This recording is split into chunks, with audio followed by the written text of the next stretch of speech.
A surge in demand for strange, or at least non-traditional, bacon dishes has led to a startling rise in the price of bacon. But while the price you're paying at the grocery store has jumped, processor packaging tricks mean you might not have noticed. The prices have steadily increased over the past couple of years, says Gary Storty, Public Relations Manager for the Canadian Pork Council.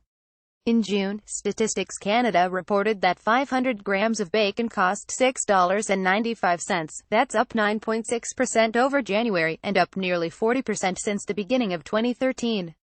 The Canadian Pork Council says it's mainly due to bacon being integrated into a number of foods where it might not normally be expected.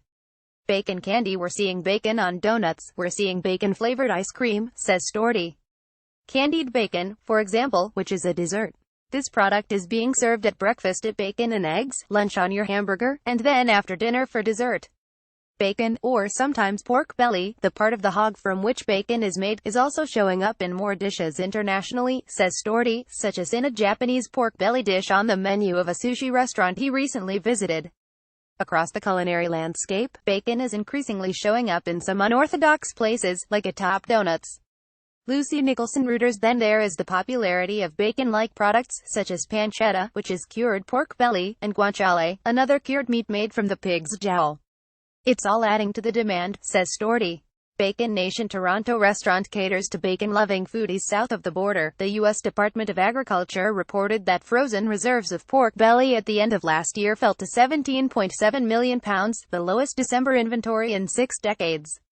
Pork bellies are typically stocked in cold storage at the end of the year and pull consumers through to the summer months, when bacon consumption is highest. But over this past winter, demand remained strong, so there were far fewer reserves. Supply problems compounding that demand spike. Are issues with supply. Inventories are much lower than they used to be, says Sylvain Charlebois, a food policy expert and dean of the Rowe School of Business at Dalhousie University. Many pork producers opted to leave the business after a series of events affected their bottom line over the past few years, Charlebois says, including a warning from the World Health Organization that eating bacon and other processed meats can increase the risk of cancer, and a porcine epidemic diarrhea outbreak in 2013 and 2014 that decimated stocks. There are fewer producers in the market right now to produce bacon, so that's why it's much harder to increase inventories overall, he says.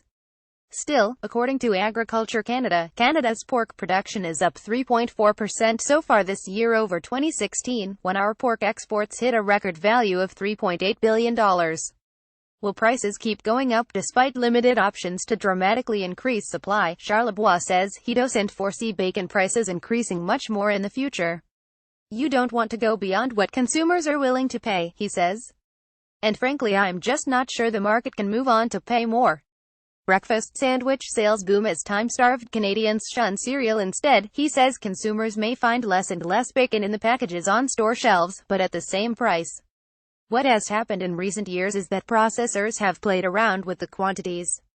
So instead of actually buying a package of 454 grams, you're more likely to find packages of 375 grams or less. So they don't actually go beyond that $7 mark per pound.